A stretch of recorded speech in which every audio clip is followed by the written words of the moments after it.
Today is my walk and talk, which I'm carrying over from the Young Mom Old Dad channel to my new channel, Old Dad Discoverers. And I've got a really special guest today, okay? He's come all the way from America to be here on this show.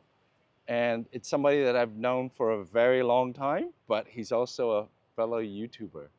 So let me introduce you to Kenneth Nguyen. Hey everybody, how's everybody going? I'm very happy to be here with Quad today.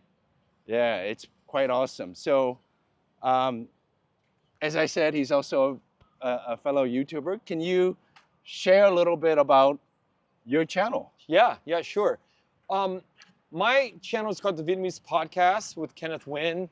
I've been doing it for 5 years now, and I focus a lot on creatives, people in the entertainment industry, academics, and writers, actors that move the needle within the Vietnamese culture globally. That's sort of my focus. Did you ever think we'd actually address ourselves as YouTubers? Yeah, I actually, Really? Quad, yeah. Back in the day? Yeah. Because we both came up in the entertainment business.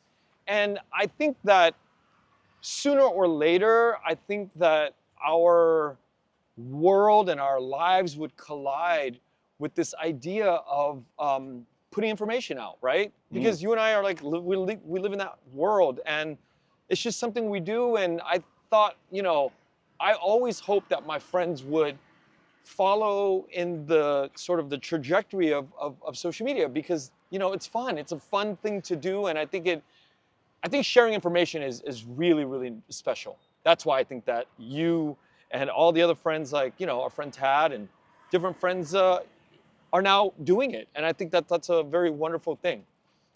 Yeah, and I think it's great because the problem with when you're making, like, say, feature films or even short films, you're kind of, controlled by who's producing it, right? Who's providing you the budget, the money to actually make it.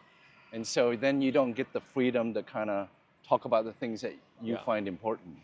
And so I think because YouTube kind of allows you to, for a very little budget, like you can create your own channel and talk about the things that you care about. I agree with you 100%, Kwa. I'm glad you brought that up, because you make these feature films, or you do something in the, let's say, journalists. They're beholden to big super control with people who have agendas, and that's normal because it's a business of entertainment.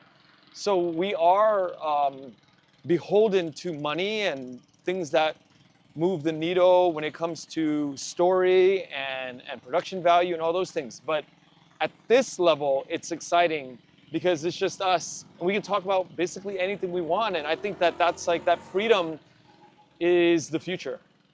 Yeah. And I think you're doing something which I think is very valuable. You're kind of documenting the Vietnamese people, the history of Vietnam, the movers and shakers of the community, right? Both in the U.S. or I would say internationally and in Vietnam, which is, I think, fantastic. And that's why I'm so happy that you're on this journey with me now, because because now we get to document all this stuff, and we get to find things that we are searching for. I think our identity as Vietnamese Americans, and now you living in Vietnam like my brother, I think it's so special, and I think it's such an exciting time. Yeah. It's a real exciting time. Yeah. And what I enjoy about it, and I share with my students, who are currently in film school, they're taking the digital film and video program at RMIT, and I encourage them to engage in YouTube because it's opportunity for them to tell stories and to practice storytelling. Because if you're just waiting for that big opportunity to do a feature film, then you don't have that many reps. Yeah. And I think you learn from every rep you take. And even just the channel that I started with my wife, Young Mom, Old Dad, since December or Christmas Day is when we started. And till now, we've done like over 50 episodes. So that's 50 stories that we've told. it's 50 stories you told, and I remember like when I started and when you started, there's a lot of ums and ahs and awkwardness and all of this. It still is for me. No, you're doing really I'm well right still now. learning. You're doing really super well. I'm like really surprised that your speech and your talking is really natural right now. And I think that in 5 years from now, when you look back on the tape, when you look back on these early episodes, you know, it'll be so smooth. And you look back and you're like, wow, it wasn't that bad. It wasn't that bad. No, I think the opposite. You've realized how bad you were when you started. Like how, I think you realize Sure. how far you've come. Sure. But you also look at it and you're like, doesn't sound that bad. What I'm doing is I'm really encouraging the students that you have and the people that are following, and this is, you know, a new journey for you, separate of your journey with your wife. That, you know, this beginning, you're going to look back and you're just going to be like, wow. I mean, there's a lot of growth, but there's also like you come to the table with a lot of skills. You're very articulate. You're very clear in your communication. I think it's a good thing. Yeah. Yeah, and we've grown a lot. And say my wife, who did not know how to even pick up a camera, you know, did not know how to record sound, did not know how to edit. Yeah. Because editing is, you know, a skill that you pick up over the years. And now, like 7 months later, she's doing all of that. Yeah. You know, you and I have talked about looking into the camera and it being very awkward, right? When we have to check our things. But when you're doing this more and more, you become more comfortable and you can look at the camera and call out the awkwardness, right? So the comfortability of doing this over and over and over and over allows us to kind of do whatever we want. And, you know, we're like walking and talking. I have never really walked and talked like this long. Yeah. This is a very liberating feeling. Yeah. And I'm looking at you constantly. Okay. And I love this. And I think that the ability to kind of like do this new format is scary. It's really, because for me, I swear to God, I didn't want to say this morning, but I'm like, of course I would never cancel, but I was definitely feeling the intimidation of, because, you know.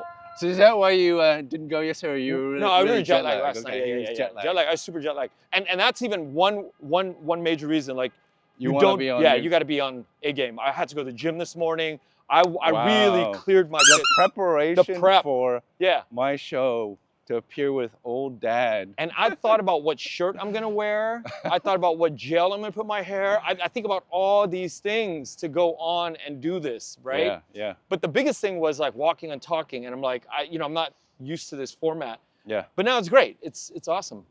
Yeah, It's and at the same time, you know, for us older guys, we're getting some exercise. Yeah, We're that's getting the our beauty. steps in, which is awesome. Yeah. So before we started this,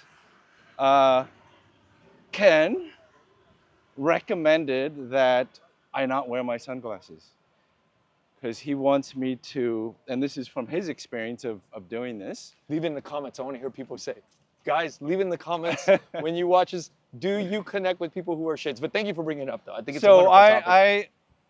when I do the walk and talk, because of some of the limitations of my camera, I want to always make sure that, you know, myself and my guests are on camera. And so I'll constantly look at the screen because I'm always afraid that we're gonna, as we walk and talk, that we're gonna drift off. And Ken was very vehement this morning about you cannot wear shades. But I go, well, then I'll be looking at the camera and that's Do you ever look at the camera when you walk and talk? I do, because... Did you ever talk into the camera? Once Like in you a break the while. fourth wall? Once in a while, yeah. I try not to. I just, you know, I'm focused on where I'm walking. And a lot of times I'm walking because there's always cars and motorbikes. Yeah, yeah. I don't want to get run over either, you know. Yeah. Last thing you want to do is get an episode and get mowed over by a car, you know, who's not paying attention. Look, and you're not paying attention. But, This is so Ken has enlightened me on a new way to do it, which is, hey, screw it. Look at the camera when you need to. But he's saying that if I do this, then there will be more connection. And if you find that that's the case, then let us know in the comments. Yeah, absolutely. You know, I want to know if that's if that's true, then in the future I won't. Yeah. wear That's sunglasses awesome that you anymore. bring it up, Kwa. Yeah. I think this is all about this exercise is all about authenticity and connection, right? We're not selling crypto, we're not selling information, we're not covering the news. What we're doing is we're sharing aspects of ourselves. We're like old guys, I mean, relatively to the YouTube community in the world. Yeah. We're older guys and we're like trying this new stuff out. And I think it's scary and I think it's worth talking about when we're at this stage. And this is like the first time we're doing these kind of formats. And, you know, we've known each other for close to 30 years now, you know? Yeah. And to do this stuff, like you said, like you in the beginning, you're like, did you ever think that I actually, yes, but not in this format. Okay. Yeah, I actually thought we'd Go be in in the dirt? media, we'd be working in media, and we'd be on camera and stuff, but not like this. This sounds another level to me.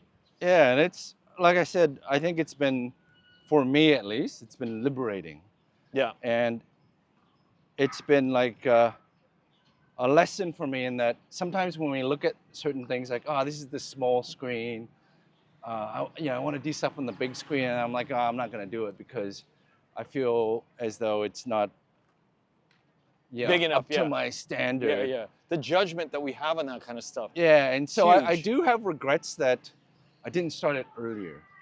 Like, I wish I could have realized this kind of freedom that you get from doing your own channel. Right. Being able to tell your own stories in the way that you want to. Yeah. You can edit it yourself. We turn back. And But the thing is this, I think like in everything in life, there's a time and a place, right? Yeah.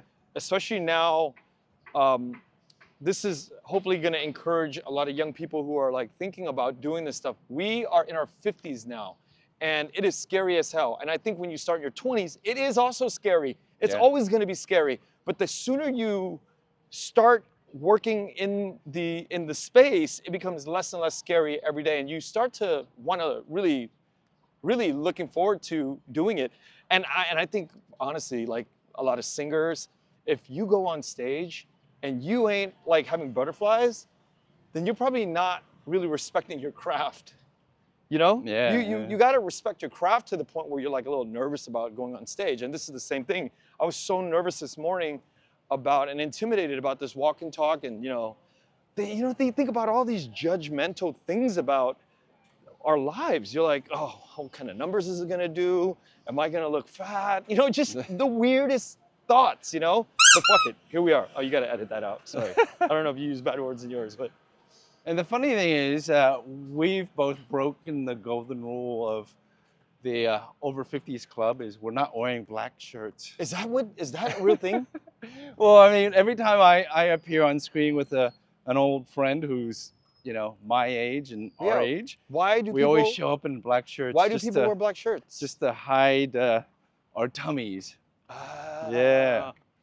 And so we've broken that rule, which says that, hey, we're proud of our bodies, we're in good health. Yeah, I own that. We've been taking care of it, and so hence we're showing it off. We're not being afraid to show it. Yeah, I don't think. Yeah, I'll wear a black shirt when I'm like just not thinking about it. But if I'm intentional about recording and showing up on somebody's podcast, I want to look good. Yeah. I want to look good, and I want to connect with people. Yeah.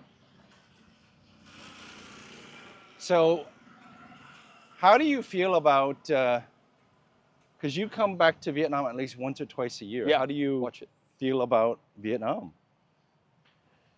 Look, I've been asked that so many times, and I've gotten into trouble sometimes answering this.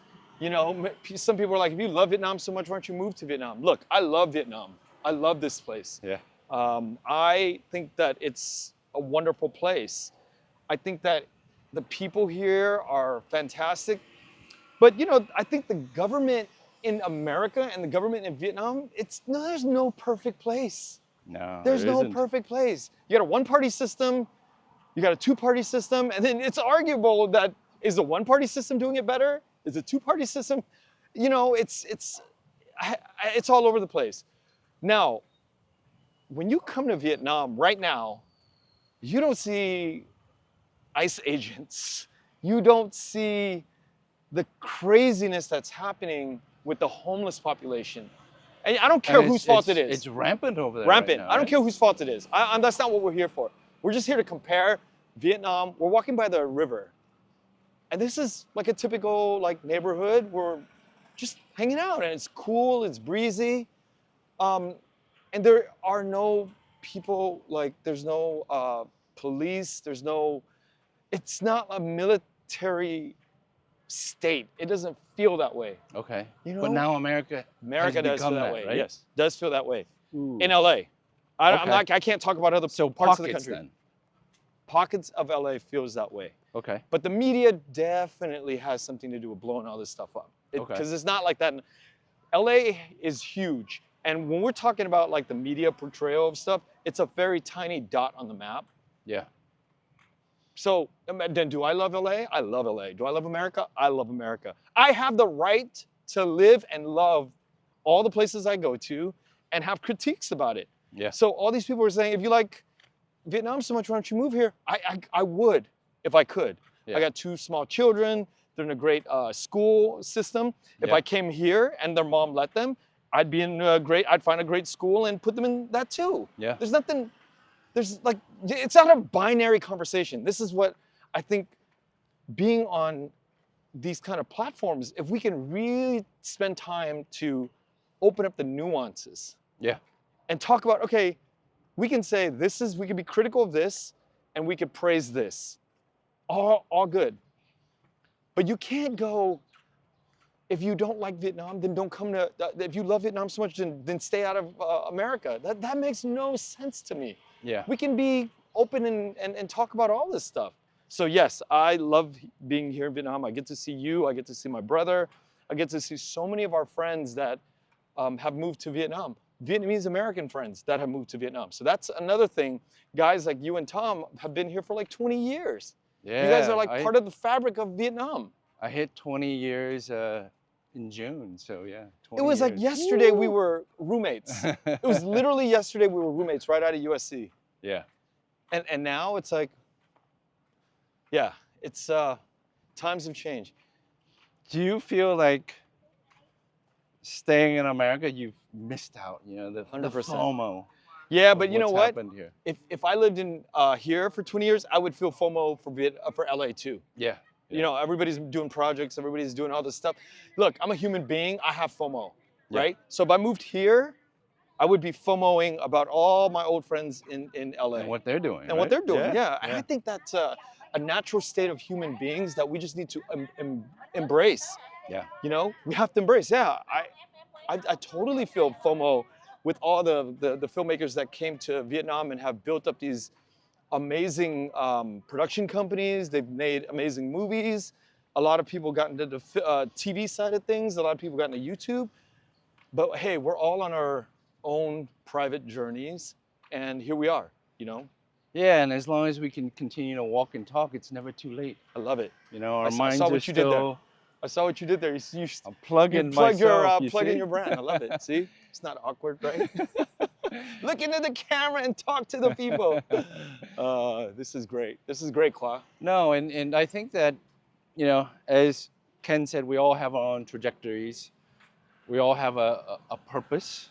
I think your purpose, I think, is very clear because you're already, over 400 episodes of the Vietnamese. Mm-hmm.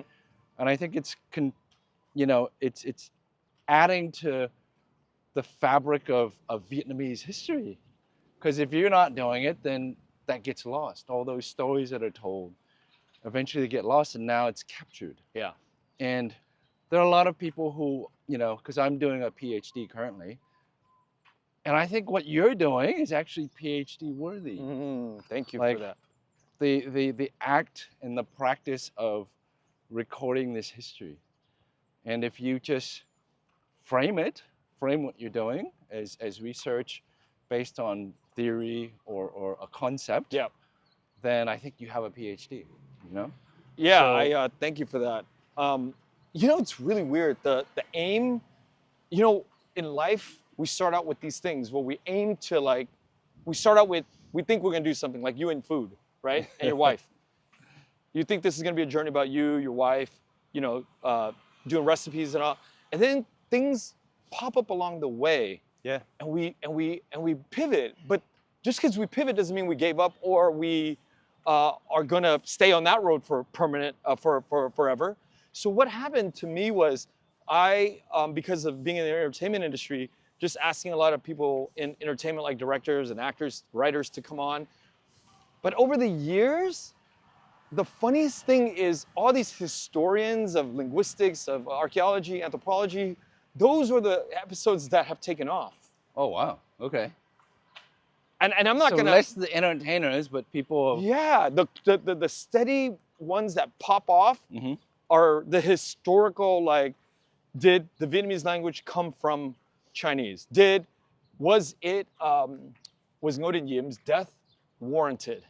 Did he deserve to Ooh, die? okay. Right? Those are the topics that have Wow. like really been in, had given me the growth to my channel. So my point is, just because that has popped off doesn't mean that I'm not going to talk to Linda Chiang Dai and the scandal of her, like, taking Gucci, headset cover. I'm going to go everywhere I want with content because it's enjoyable to me. I love talking about the Vietnamese journey. Love talking about Vietnamese people. Yeah.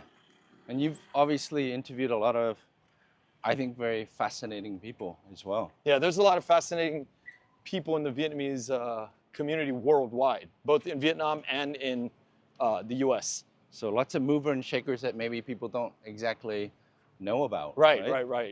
And you know what's weird? It's like there's so many people that I love and respect that I couldn't wait to get on the podcast that does very low numbers. Mm. You know, And you're always scratching your head, right? You're yeah. like, why? This person seems like, they should be garnering a lot of attention and views, and then nothing. And then we have that with food dishes. We're like, this food dish is gonna pop off. People are gonna want, and then nothing. Nothing. And then the ones that we think, oh, these are just okay. We'll just. It's the craziest. As kind of filler, It's the craziest thing. And then they just go off. Is your arm hurting yet? You want to switch arms yet? I'm still cool. Oh, okay. It's teaching me discipline. Yeah. Yeah, it's the weirdest thing. You can't predict this stuff, man. And that's I think the beauty of like YouTube and entertainment. You just kind of have to keep. I was talking to my brother this week. We have these late night talks, and I've talked about two things.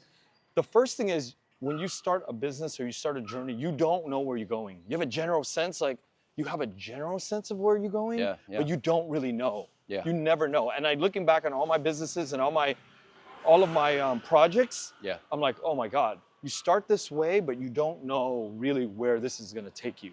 And then something shows up, the views hit, you get a lot of likes or whatever, a lot of engagement, and then you take that road and you're like, wait, that's not really my path. And you just keep going down it, and it becomes your path, and it becomes enjoyable to do. Yeah.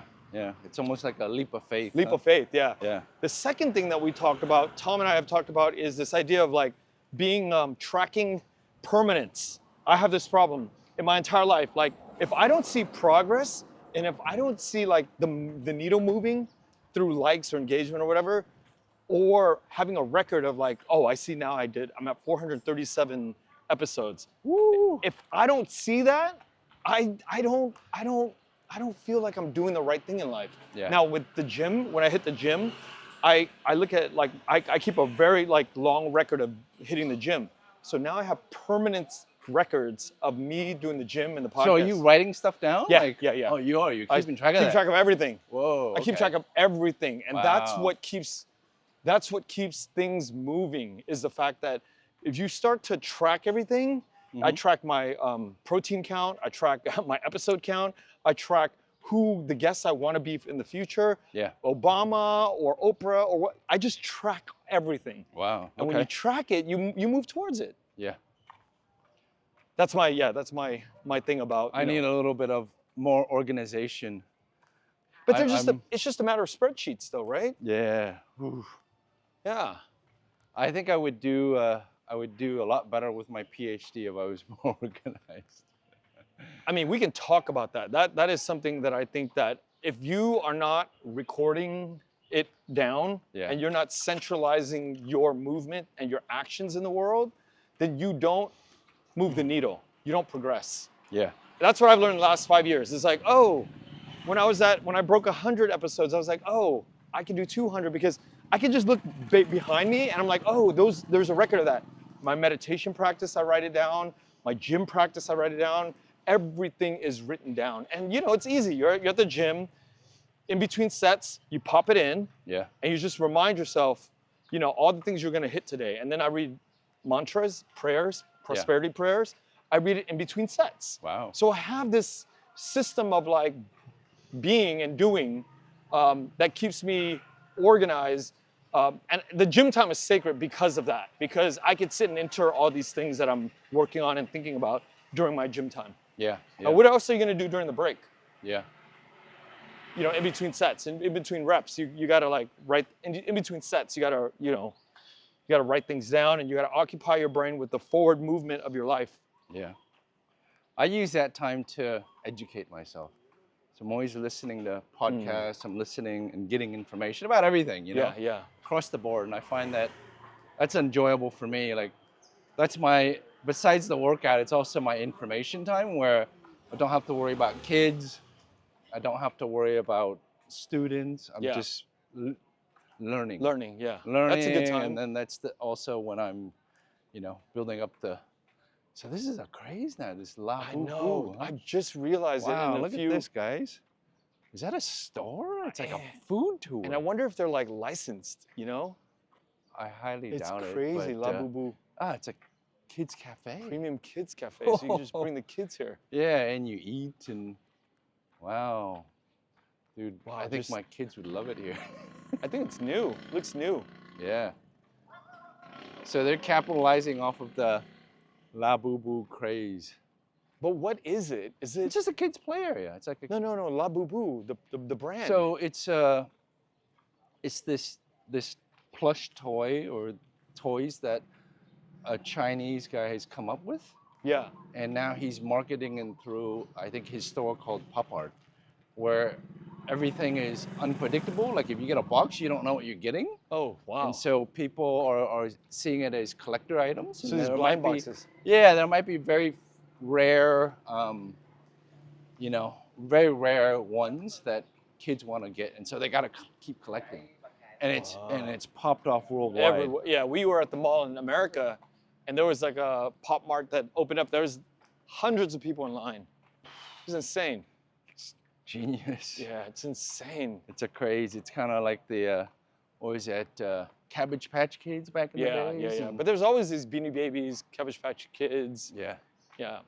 And then they just, well, I think it's made the guy a billionaire Yeah. from it. Yeah, so It's people come insane. up with ideas that kind of hit the zeitgeist and take off. Yeah. And so you've been on this YouTube journey for how long now? 5 years. Okay. And at any point during that journey, did you say when the numbers were low, did you say, oh man, I don't know if I can push through this, or I'm going to give up, or I'm going to walk away and try something else? Yeah, there's Did you hit definitely that? waves of this. Yeah, there's Okay. waves. And I think that as you go on, there's waves always. Like, there's always waves of highs and lows.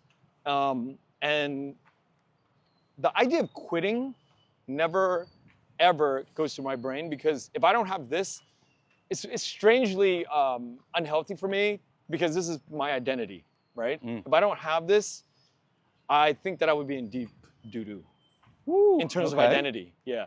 And that's not healthy. I recognize that is not healthy. So that's probably the one thing that really keeps me going with this stuff. Yeah. Is that this is really a part of my identity. Yeah. And it's my part of my identity because I feel like I'm not very, it's weird, this insecurity of not knowing I feel like I don't know anything. And the ability to like sit and have, or the freedom to sit and have conversation with all these wonderful people have given me this sort of sense of, you know, affirmation that, hey, every day things are okay because you get to learn something. Yeah. And it brings you new opportunity, right? Like it's brought me a lot of new opportunity financially, spiritually, emotionally, mentally, intellectually. Yeah. It's given me so much that I can't stop. So things do get tough, right? Okay. Things get extremely harsh, and you're just like, oh my God, I just interviewed this wonderful person. How come it hasn't popped? Yeah. So those things happen to me, yeah. And then you do things where you interview somebody and you're like, whoa, that was weird. There are times I was gonna bury some episodes. I'm like, this is not gonna be good. And then I put it up But I'm gonna tell you, I think the real big difference is how much time you put into titling. Okay. Yeah, dude, So that's that's the magic. okay, the secret key. sauce then. Secret sauce is titling. Okay. Now, I've got to be more observant of Kenneth's titles now on his show. you see it. You will see it. I will make titles that, okay, so the key is to watch the episode again and kind of channel. You can watch it on like 1.5 speed, you know, when you're rewatching everything. Yeah. And then you have to like channel what the energy is about. Like, I don't know what this is about, but I know when I do my interview with you, I know what that's about. So I'm channeling my energy into that title. Okay. The title is a question that the whole thing, it's like dude, this I learned in the film business. Yeah. It's sort of like your log line, right? It's like your tagline, log line. They're very different things. Taglines and log lines are very different things, but it's more like your log line to a movie. If you could prove that you're gonna answer the log line of this podcast episode or walk and talk, then that's where you get the general feeling of what the episode is saying. Yeah. And that's what brings people in. Yeah. And if you can't make it sort of controversial or, okay, look. Is it clickbait though? It is. Yes. Yes, Okay. yes. But you can't have judgment on the word clickbait. Yeah. Because ultimately, if you're not making clickbait, then you're not doing your job. Yeah. But you're gonna deliver on it. You're not You like have to deliver on it. misleading people, right? That's Because there different. are clickbait titles that I've come up with that did not deliver on it. Yeah. And all right, I mean, lesson learned, you know? Yeah. You got to go and do better and have better titles that deliver on the questions. Yeah. Or there's many times where I had like the title before going into episode to interview somebody, but the guests didn't answer my question. Not because they didn't want to, it was just because perhaps like the answers were too complicated, too convoluted, and they couldn't answer and deliver my simple question. Okay. You know? But it's all in the titling, Kwa. Yeah. This whole YouTube thing is really, I think, about titles, about delivering what makes sense to people who listen. They have this curiosity about whatever you think it is. You have to like deliver it in the titling. Yeah. And then make sure that your episode is talking about that stuff. Yeah. Yeah. And when you come back here, what do you generally do? I spend a lot of time with my brother. Okay. We talk about life. I get refreshed, and I hang out with guys like you. There's maybe 10 guys that you know. And you know so many people, so it's like portioning it off, right? I gotta hang out with this person, because Yeah. every time you're back here, you're super busy. Yeah. You're always meeting. You're always having lunch and dinner and everything. Yeah. Do you ever set aside time for yourself? I think I set aside time for myself more than you think or anybody thinks. Yeah. Okay. I think relaxing, going to bookshops, cafes, and working on editing and writing are things that I do a lot. And I spend a lot of my time doing that because I don't get a lot of time to do that back at home in LA. Yeah. So I do spend a lot of my time. And I go get massages and I do things that are like, I'll go eat by myself. I'll explore the city by myself. Yeah. You know? So yeah, I spend a lot more time doing that stuff. But that has to be intentional too. You have to schedule it, you know? Wow. So, yeah. So, you know, because I see you almost every time you come back here, but sometimes it's very fleeting because you're so busy, which is good.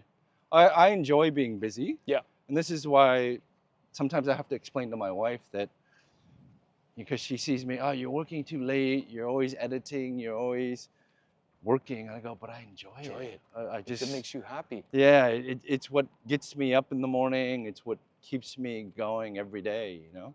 Yeah, if it makes you happy, you know, you should be doing it. And I feel, at least lately with YouTube, I'm building. Yeah. And that's the thing. It's like starting your own business, Yeah, right? yeah. And you want to just keep building and growing it, because hopefully at the end of the day, besides YouTube benefiting, rightfully so, we're also benefiting in the long run. I think this walking is a great idea. You know, how many steps is it? It's like we're gonna walk away with 10,000 steps. That's what I mean. Genius. That's what I mean. Yeah. It's a fun way to have conversation. sometimes is a little bit more, I would say, casual, but it's also sometimes improvisation because things pop up in our conversation and we just kind of go off on tangents rather than it being so fixed. And I enjoy that. And again, getting the exercise in, which is Yeah. so important. I hope that people will watch this and then go watch our episode, which is very guided in terms of like how I want to hear you talk about your move to Vietnam and your life here in Vietnam. And it's also like a moving target as well. But I've been contemplating the question title that you and I are going to be doing for weeks now. When I knew I was going to come back here, I was like, this is what I want to focus on. This is I feel pressured now. Like, well, you shouldn't feel pressure because your answers, don't. your answers are going to come out naturally. But I know what I'm looking for. I want to look for that.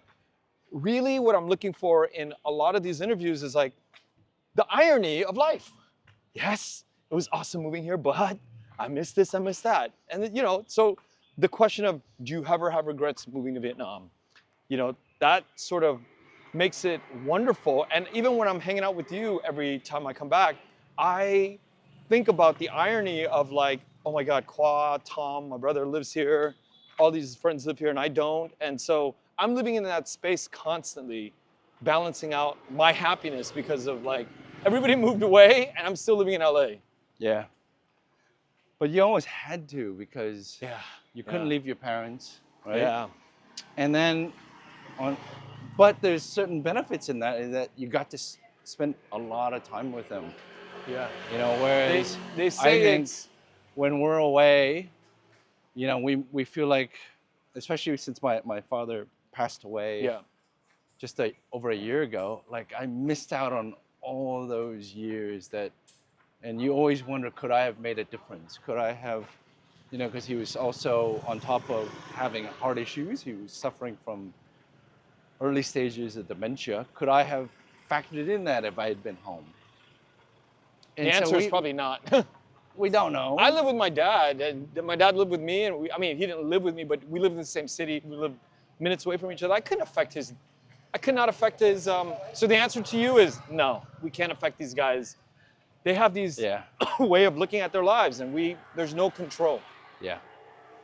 And I think that's just my experience. I think you'll always feel some sort of guilt. Yeah. But I think that's part of the journey, is to have those feelings and embrace them, learn from them, and then obviously we have kids, so we just want to make sure that we're doing our part in connecting with them, making them feel comfortable with us, but also away from us as well, so that they can be really strong human beings and be able to confront issues and be able to resolve them themselves as well. Yeah. Because I feel like, I think my parents did a great job. They grew up without parents, really. Their parents passed away when they were really young. And so they've kind of had to figure everything out on their own. And for doing so, I think they've done an amazing job as parents. And I honestly think that when you lose a lot in your early years, I don't know, somehow I think you're a little bit better off than having all this like attention. And a lot of things can go wrong if you have parents who are overdoting, who make you into a fragile, person. And I think that that's kind of happening in the modern world. Yeah.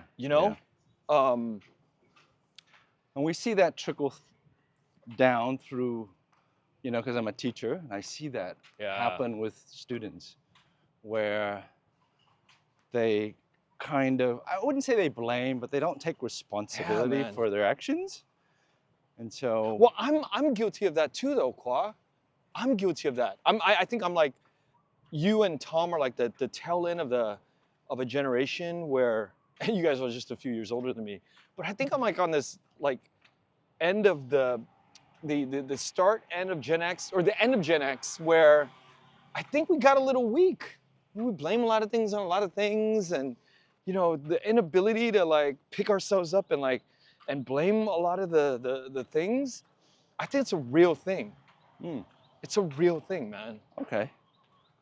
I don't feel that way. I mean, I haven't put much thought into this, but I feel like I'm a victim of coddling, my parents coddling me, life being a lot easier than what they went through. Yeah. I constantly check myself. I'm like, man, I look at guys who came when they were 12, 15 years old from Vietnam to the US. I have cousins and I have good And they're friends taking the rocket careers, you know? Yeah. Because yeah. you can't break their grit. Yeah, they're driven. They're right? driven. Because they've And they will experienced the outwork lows you. of the lows. Yeah, man, they're like literally picking trash to find food in Vietnam right after the war. Yeah. And these guys had to stay. You know, I was born in the States in '75, so I'm fortunate. But then, am I really fortunate?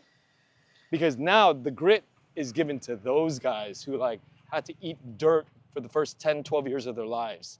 I recognize these patterns very clearly. Of course, you don't want to lose family like Palestinians or in Ukraine or Afghanistan, where you're like actually losing lives. But the people who actually survive these wars and they get to the next level, Get opportunities. they get right? opportunities. And then they And just go. They go because Yeah. they can outgrit the people who didn't go through wars. Yeah. Yeah.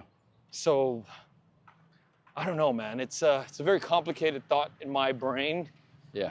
And obviously, it's not a rule. It's an observation that I have that I'm like, you know, a lot of the people that are Vietnamese Americans that are successful, that are about 10 years older than me, they came to the U.S. when they were like 10 or 15 years old, had to endure hardships after the war. Generally, are successful people, very successful people. Yeah, I've witnessed it as well. But I don't want to, like, part of my research is having to step back and evaluate, obviously, my life, evaluate my practice, why I do the things that I do.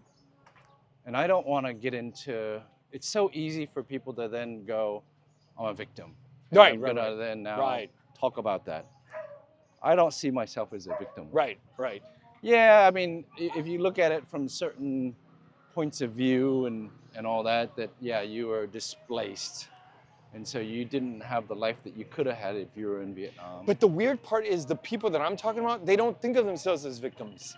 They think of themselves as benefactors of luck, being given an opportunity to leave Vietnam and finally like having the opportunity to go to college and become huge business people. It's Yeah. amazing. Yeah. Which is great. So, but I don't want to, because I came there early, you know, that I don't want to take the position that I'm a victim at all. Because I think there's a lot of people who take that and maybe that's their perspective and that's fine. Yeah. Maybe that's how they truly felt and that's fine. I'm not going to take that position for myself because, you know, in evaluating my life, I think that I've been very fortunate as well. Yeah, You know, definitely, man. You're definitely in a good place. Yeah, yeah. So, how are we doing on time? We're at 40 minutes, and did it feel like 40 2 minutes? minutes? Yeah, feels like 2 minutes. Always feels Yeah, like 2 minutes, yeah. especially when we're in the flow of things. Yeah, we're actually like at 43 minutes or something like that. No, this is great, Incredible, man. yeah. You're a great conversationalist, Kwa. I'm still learning, but it helps when you have interesting people to bring on, and then just the dynamics of History. We have a lot of history. our relationship, and then what you've done, and learning what you've done as well, right? Because as much as as long as we've known each other, we've also spent a lot of time apart. Yeah, yeah. And so for me, it's like more of a catch up. It's about sharing what you're experiencing over there versus what we're experiencing here.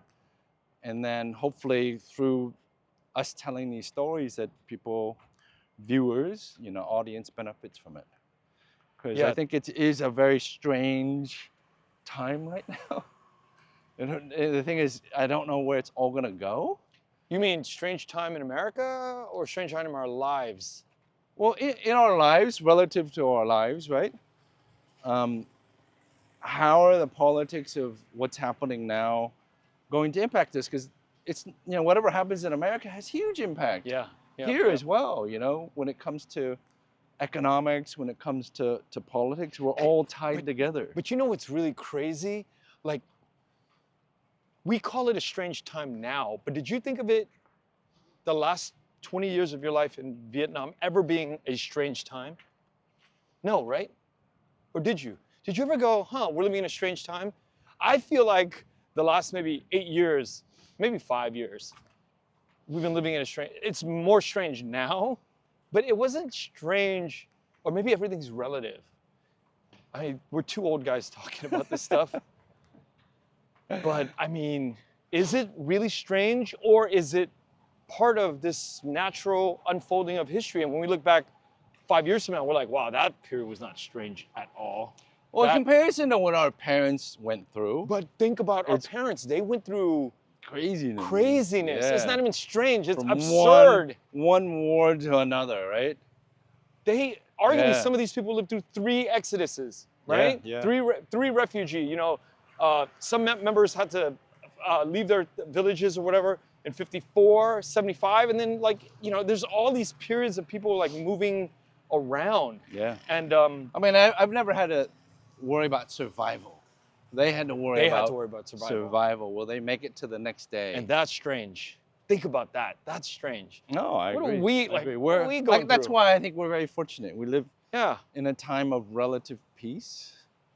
You want to go to Vietnam, you buy a ticket. You want to go to the US, you buy a ticket. Yeah. That little blue book you got, you know, like we don't talk about that. That's strange in itself.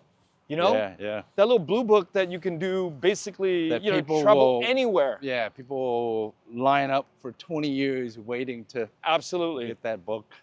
Strange, man. That's Yeah. strange to me. And it's strange that we have the privilege to talk about the things that we do. And I honor that through the lives lost of, you know, the sides that fought during wars in Vietnamese history. You know, both sides, you know. Good people lost lives on both sides. Yeah. That's it. Yeah.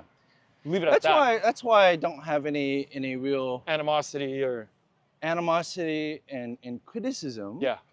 I don't criticize people who still feel like I can't go back to Vietnam because they went through something completely different from what we went through, and they've lost friends, they've lost family, and so I understand, you know. Yeah. And we've got to give them space to then, you know, live life the way that they want to live. And so we have a position, obviously because of our lives and some of the benefits that have come out of it, and some of the things that haven't been good. Like it would have been awesome to have grown up here, you know, to be able to speak perfect Vietnamese, which I don't. I'm still always learning the language. I wish I could have the ability to write perfectly as well. But I you could tell can more write. stories. Can you write now? I can, but there's certain ways of saying things that I think only growing up here you have that ability. I don't know. I don't know if I agree with that. I do. Like I'll watch like say films by Vietnamese Americans, and there's still a little bit of awkwardness in the language, and even students have pointed that out to me, young Makes people, sense. because we just don't quite understand, you know, certain phrases, certain way of saying things. Yeah. And we give it the Americanized version. And that'll never go away. You're right. Yeah. Because then, like, when I'm like out in the streets, I listen to somebody speak English if they're from Vietnam, right? Yeah. And I can literally go, "You're 75, 82, you came in 79." Like, my ears can like, you know. And I'm being very jokey and playful about this, but unless you work on it. Yeah. Or you're especially talented to get rid of the accents, they put you in a strata of wherever you came from. And I think that goes with every language of refugees or people who are moving to another country, and you're practicing that language, you're learning it, people know where you came from. Yeah. Yeah. It puts you in a certain category of, you know, you come into Vietnam, Qua, it puts you in a certain category. And even like when I think that I sound Vietnamese, people will say, "No, you don't sound." You don't sound Vietnamese." Vietnamese. We'll I never sound sound like we'll a never sound local, Vietnamese. I would say a local Vietnamese. Yeah, we'll never sound like that. But I think that's okay. Yeah. I think it's perfectly okay. Yeah. Yeah. Man, thank you so much for having me today. It's really an honor, and you know, it's surreal and strange to think that, you know, we've known each other close to 30 years now. Yeah, a few more years, it'll be 30 years. I think we met in 97, 98. Yeah. So this is a guy who, when I started grad school at USC Film School, which is in '96. I think we met at a booth. Was it the VSA booth? Yeah, It was some booth. a booth. And he walks On up to me campus. and he just starts talking to me. I'm like, who is this dude? And then he invites me over to his house. I'm like, dude, this is getting a little strange. Wow, really? You told me Yeah. about this story before. Yeah. But fortunately, I said, hey, let's go. You know, I went over, met his brother who was mad dogging me back then. Really? Yeah, because he was in the Marines and he had that, you know, I think he just finished, right? Or he just got out. Yeah, he just got out. And so he was always very, he was Serious? judgmental. Because he's like, oh, Ken's bringing another guy by. But then we connected and obviously we've been friends ever since. And then we're roommates. We're all Yeah, roommates yeah. at that point. A few months later, or a year later. So yeah, we got really close.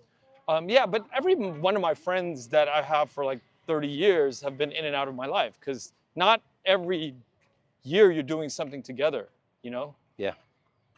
And I think that's important just to be able to like float in and out of each other's lives, but stay connected no matter what is going on. Yeah, and Ken's really good at that. Yeah. Maintaining relationships. It's important. Yeah, so that's kind of our origin story. And, you know, we've been on now for over 50 minutes. Yep. Doesn't feel like that. And the thing is, we could probably talk for days. But of course, this is an episode and we've got to end it and to be continued because I have a feeling that we'll continue to do these probably every time you come back, yeah. and every time that I step back there. It's been a long time. Yeah, and if you guys have any questions, leave it in the comments, you know, and then we could talk about it on the next time, you know, in a few months when I get back. Yeah, and I think after this, we're going to continue it, maybe this walk and talk. I don't know what format it's going to take on Ken's channel, the Vietnamese. So, awesome, and it'll be my turn to ask questions now. Ooh, now this is where I get the butterflies. But Thanks. yeah, this is really interesting. Whatever you guys do, not only watch this, but check out Ken's The Vietnamese. Lots of amazing stories, a lot of amazing people that he's interviewed that really gives you insight into Vietnamese history, you know, especially what's happening now. Young people who are up and coming, people who are movers and shakers already, you know, internationally in the world. And so you get more pieces of the puzzle to understanding us as Vietnamese. Thank you, everybody. Yeah. So thank you for joining us, and we'll catch you again next time on Walk and Talk with Old Dad on the Old Dad Discovers channel. See ya. See you, everybody. Bye. But not without a handshake. Thank you so much, man, for appearing. It's awesome. Cheers. Thank you for watching. Don't forget to like, subscribe, and share Old Dad Discovers.